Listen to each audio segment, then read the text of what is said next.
Hi, welcome back. I'm going to try and dodge showers today and get the gearbox out, clutch out. It's almost there.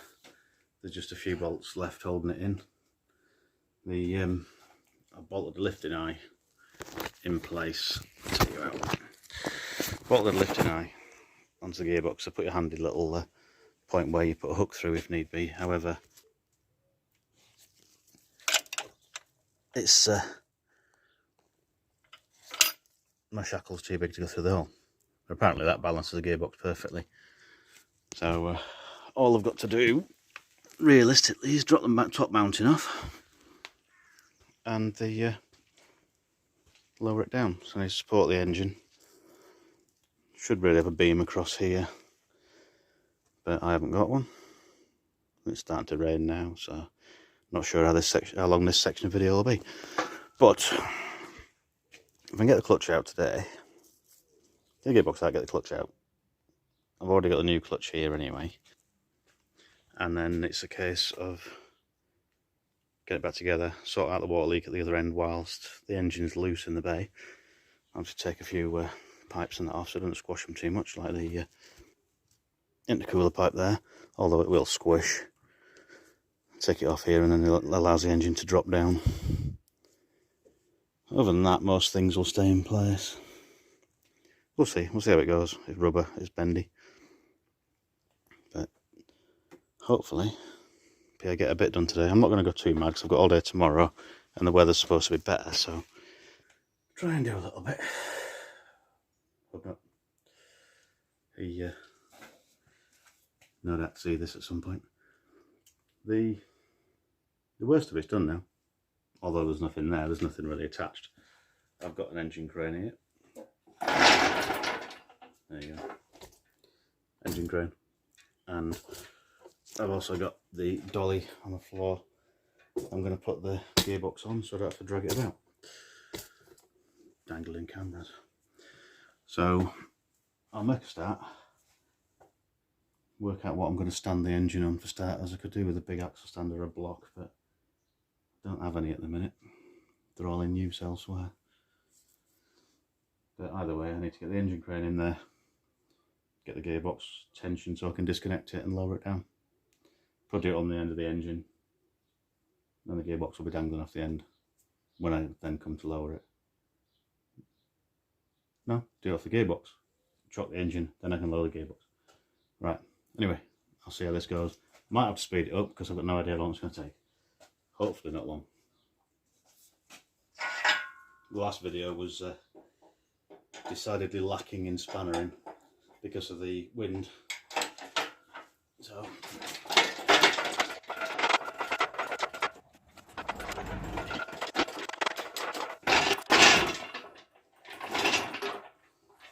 stand that out slightly.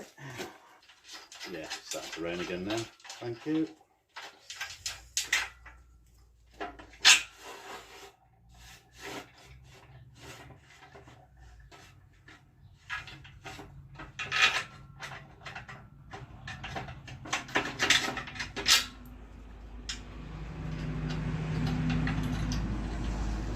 Not rain. Literally been out there half an hour and it's been fine, and as soon as I start doing anything, it gets wet.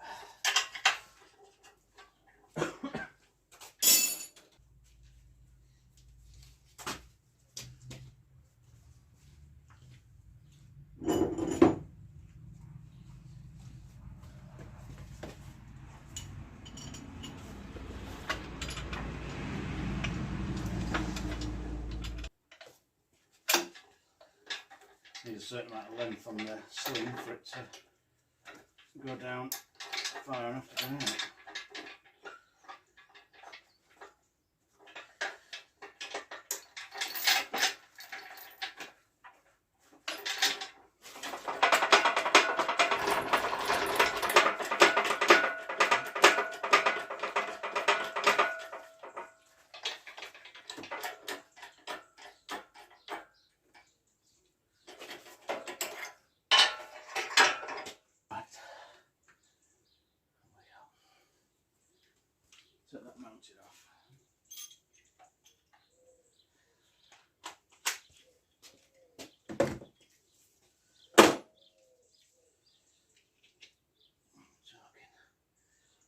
14 maybe?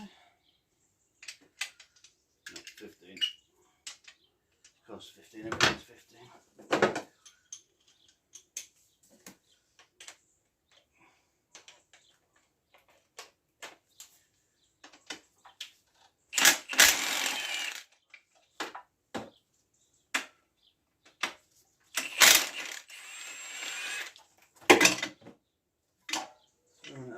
That one's a bit awkward to get out, but should be alright. Yeah. And then that one.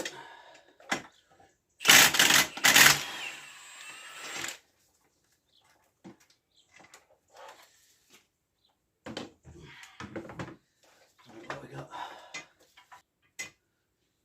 Okay. How do we get on if we lower it? What happens where?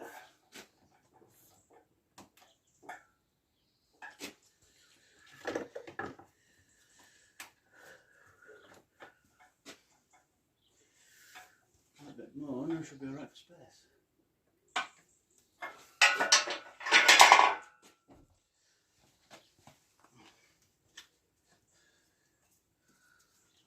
Supporting it on there, that should come off enough to go down.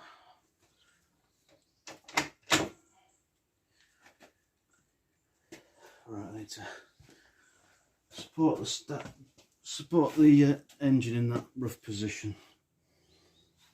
That's the engine blocked underneath, so hopefully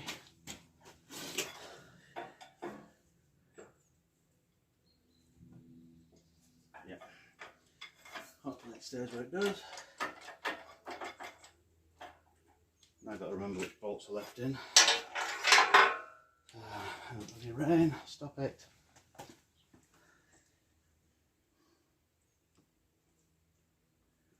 I think there's one at the bottom.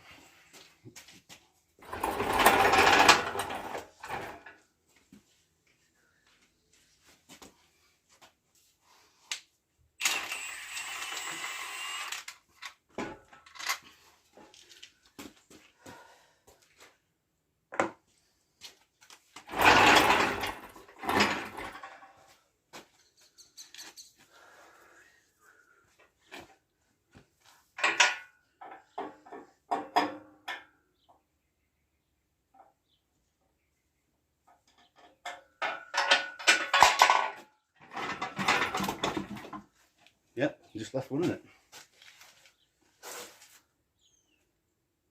Okay.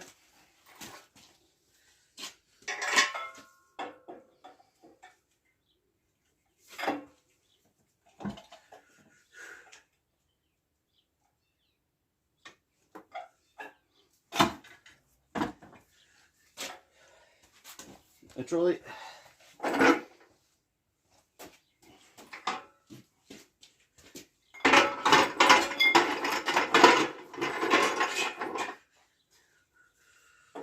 Hopefully it'll go down far enough.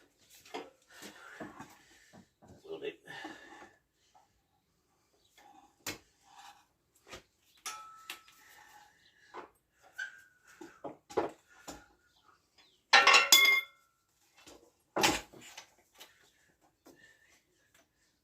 Battery earth cable still attached. But only loosely.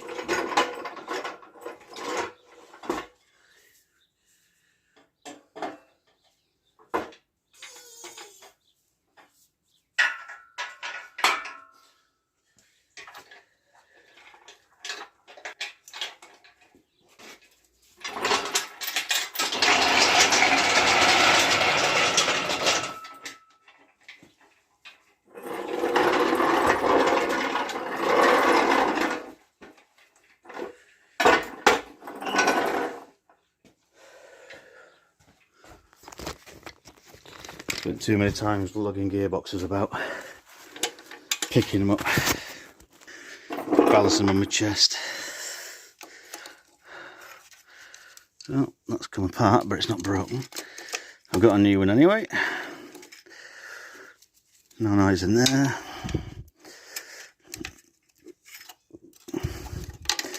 Got a new one of those.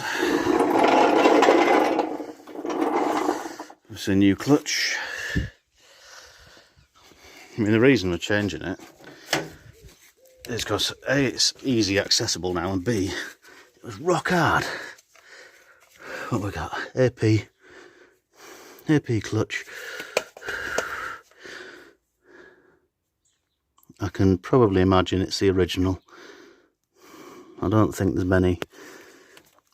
I'll get a clutch change within 100,000 miles.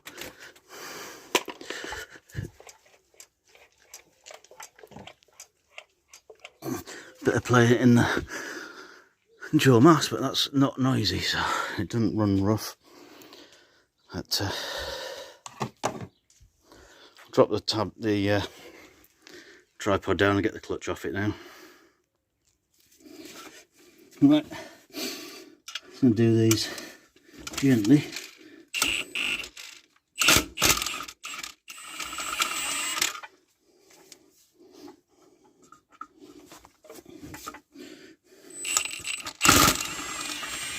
A long extension on so you might actually see something.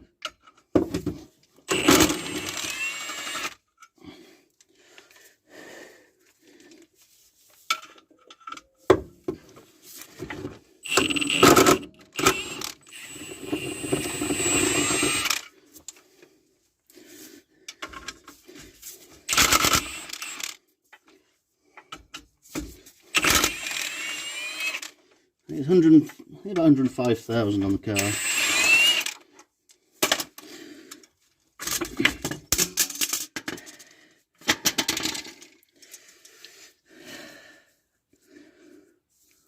Yeah, not completely worn out, but getting close to the rivets in places, unless that's just dust. But yeah, that bit of it that's gone hard with age. They work hard, and then the clutch pedal gets heavier. Now I'm hoping that's what the problem is, because I don't really want to be putting a clutch in it for nothing. But having said that, I know it's right then, and it's done. So I'm going to give this a clean up. Yeah, a little bit of play there. I think they have that anyway. Little bearing in there. That's okay. What you don't want is loads of play and a load of banging. I did the one on my Volvo a couple of years ago, well, like 3 years ago now, and it moved about, I imagine probably about that far, but it also, that way, it was banging about and falling around, and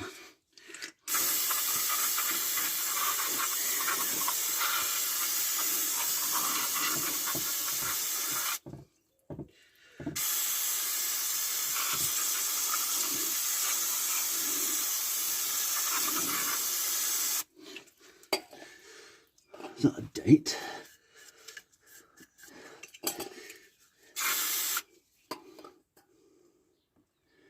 No, I was going to say that 2021. I'd be surprised if it had a clutch in 2021.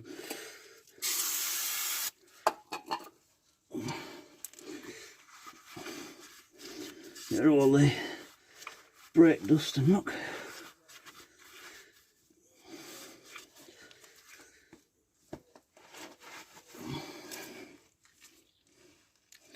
Just realised you can see the back of my head. That's all you can see, I think. No, that's a little bit of heat marks on it, but you get that. I'm certainly not changing the dual mass flywheel for a little bit of that. It works okay. I don't have a dummy shaft to put back in, so what I've always done is just do it by eye. Put them in there, align it up, and you look straight through the centre, straight through the middle of that, the fingers, straight through the middle of the clutch, and straight into the centre of that. And with a bit of practice over the years, you can get it bang on. There's a new clutch. So there's quite a bit more meat on it than the old one. Borg & Beck used to be like the go-to name for clutches and things like that. Whether they still are, I don't know. Whether it's just a brand name like MG is now. It's no longer what it used to be. It's just a brand name that people know. I don't know. But there's some cheap clutches out there that you never heard of. I'd rather have one from a supplier I've always used on online, that I know if there's anything wrong it'll change things easy enough. But I figured if we're going for that, 112 quid for one including the slave, and fingers crossed it's the right one. So shall I find out? Because what you do, always do this before you try and put it all back together. Obviously that spline's there, fit onto those splines there. And what you need to know is that these fit that, because if they don't, when you get it in the car, there you go, perfect. When you get it in the car, you've got to try and line that up, and it's kind of awkward when you're struggling with a gearbox balanced above your head or dangling off a crane, and that'll never go on because these are different. But that fits nicely. Bit of grease on there so it slides. And also as well, if you do ever do it, gearbox side, they will physically only go in one way because you'll end up clamping them up with the cover plate. But you've got one side says either there's a marked gearbox or flywheel side.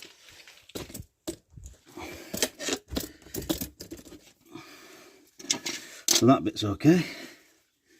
Now, if I can see this or not. Where's the old one? There we are.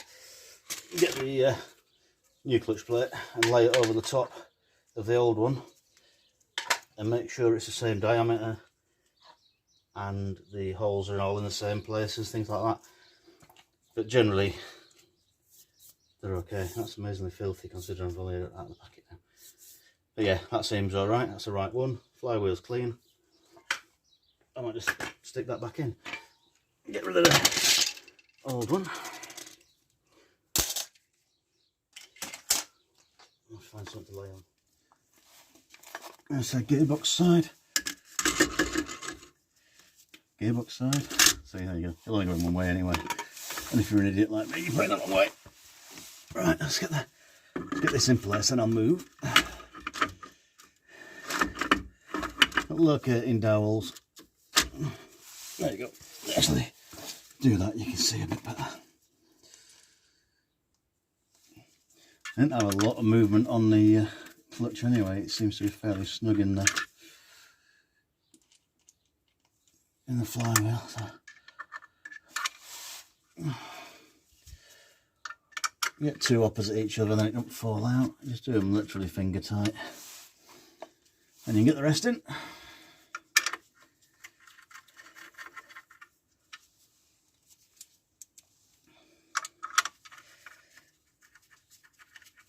As I say, you get an alignment tool for this. It's like different size for there and the inside, and it aligns it up perfectly. And we'll find out in a bit whether I should have got one or not. But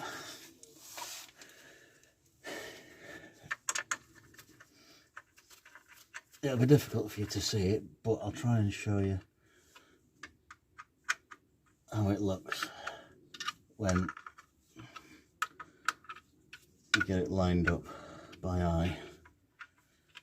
Because at the moment it's not. All I use is something like that, and you can move your plate around a bit, and then basically stare directly down it. What you're looking for is that circle to line up with that circle to line up with this circle, and at the moment it's not, and it's come down that way.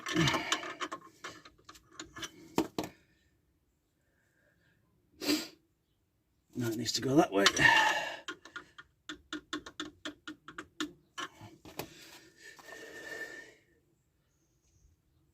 You have to be careful with using a torch, you don't get shadows.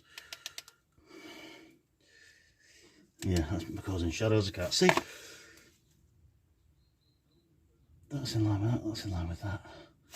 But that needs to come down half what I just did.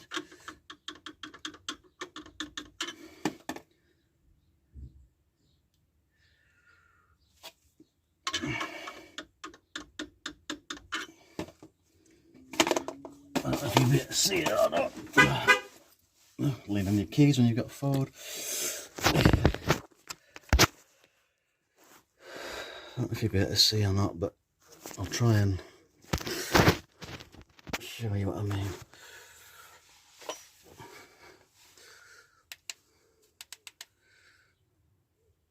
You see the inner bearing lined up with the splines, and then the splines lined up with the outer springs. It doesn't look square when you're at an angle with a camera, but as far as I can make out by real view, it's right. So what I'll do now is stick you back in there. So tighten it up,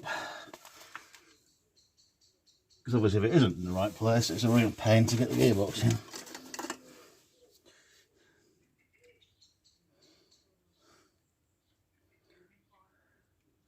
Yep, I think that's pretty much as good as it's going to get. Because with these then, there is a torque setting, but after years of doing it, you get used to what's what and how tight to do them. And don't do them up with a windy gun or a battery gun, because if you snap one off, it's a real world of pain.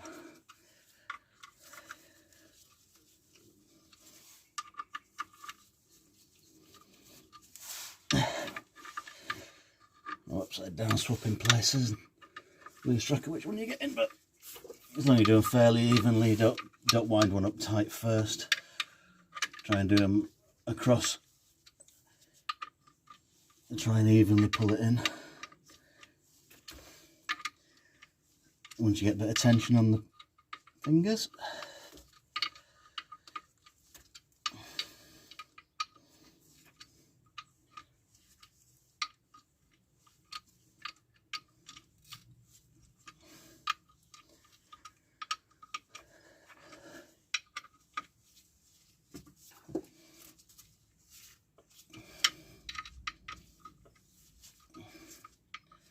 they're only M8 bolts, so you can't go too tight or you'll just snap off. I can't see for the shadow. It's a problem when you've got light above you and a torch shining in your face.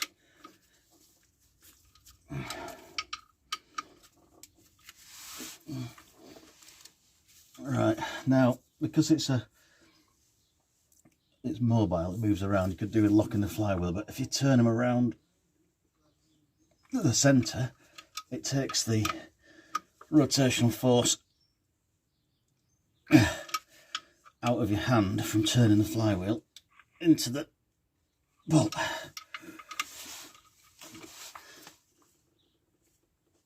Effectively not moving the flywheel.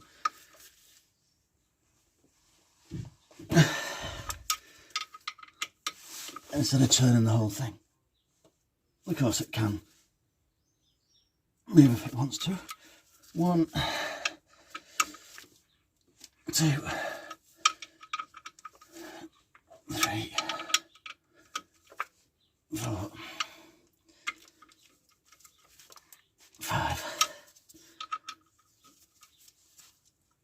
6. Right, that's all those done.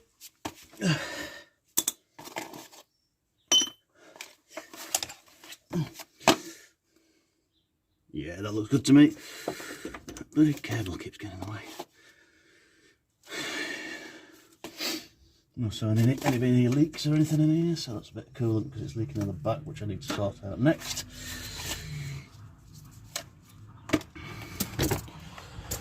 I did change that bearing earlier, just because it was a bit fiddly. I started it to manipulate the pipe work to fit through, because the original ones are flexible.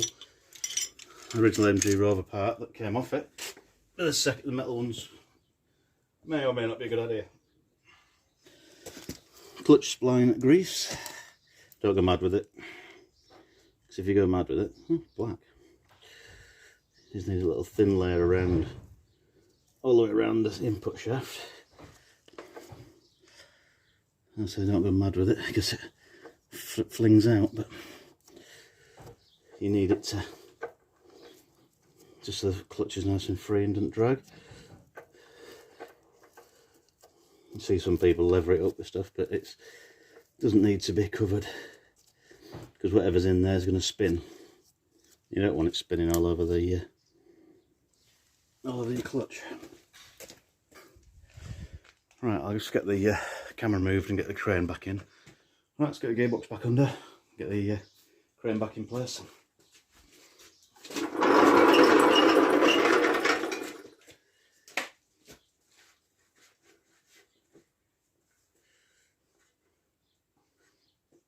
Quick wipe out, there's nothing really in there.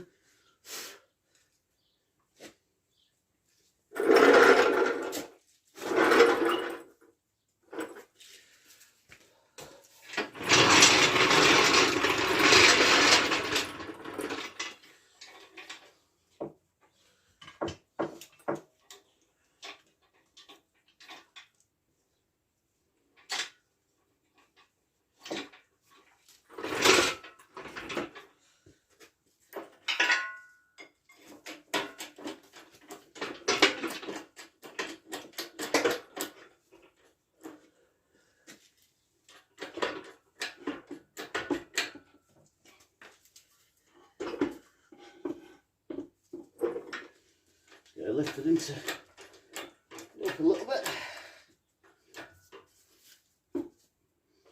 Make sure you don't catch anything on the way up.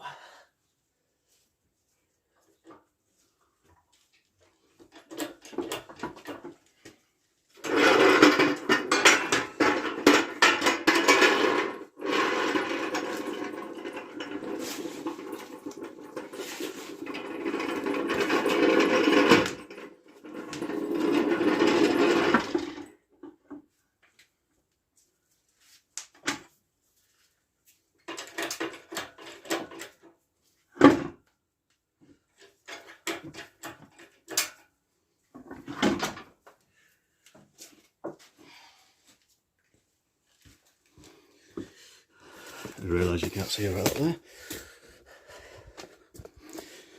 You probably can't see her right up there either. But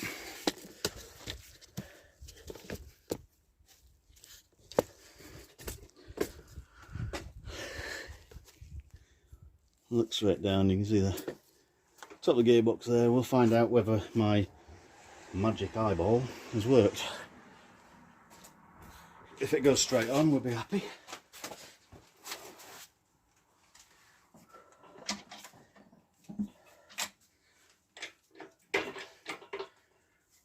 Jack it up so it's about level. Get your splines lined up. Make sure you get nothing else trapped in there.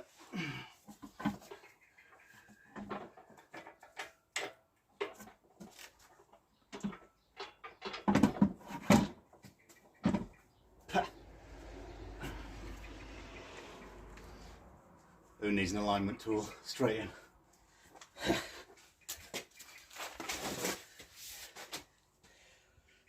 Done it enough times over the years, you get to know whether it's going to work or not. And luckily, it did.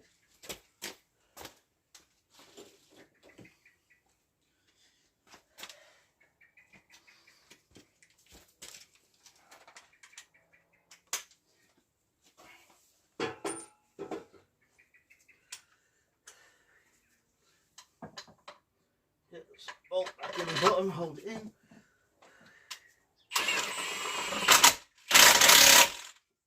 Yeah.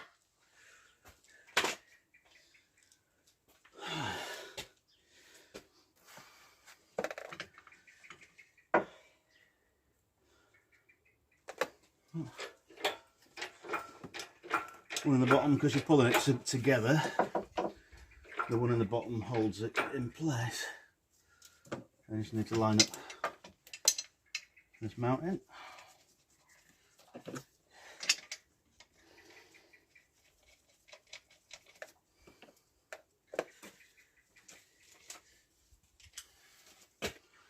Loosened off the bolts on the bracket a little bit just to give me a bit more wiggle room.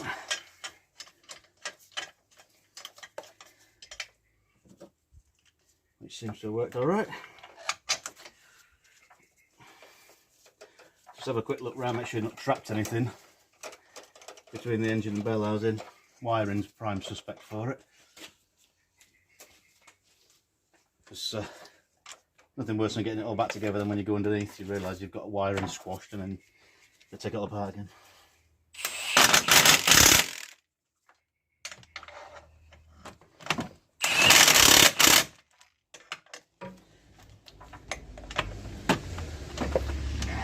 Socket stuck. That one's a little bit of an awkward one, just because of where it is.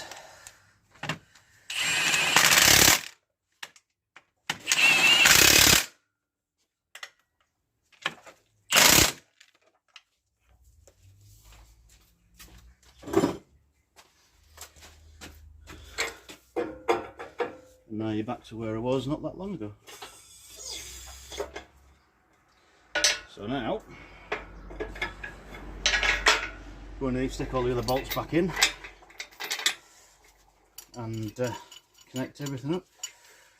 I'll lift the engine on the other side, as I said before, to do the coolant leak.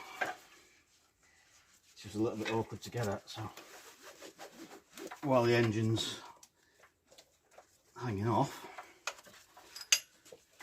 I'll get that out.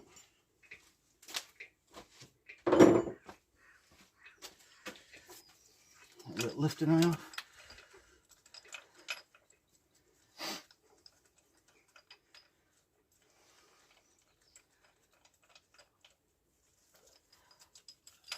Nobody's sure a couple of people have put a metal hook through that before now, but that seems to work alright. Because getting it in and out, that's the issue, but if you've got a crane and you can do it like that, it saves you a load of trouble. So let's get this out of the way.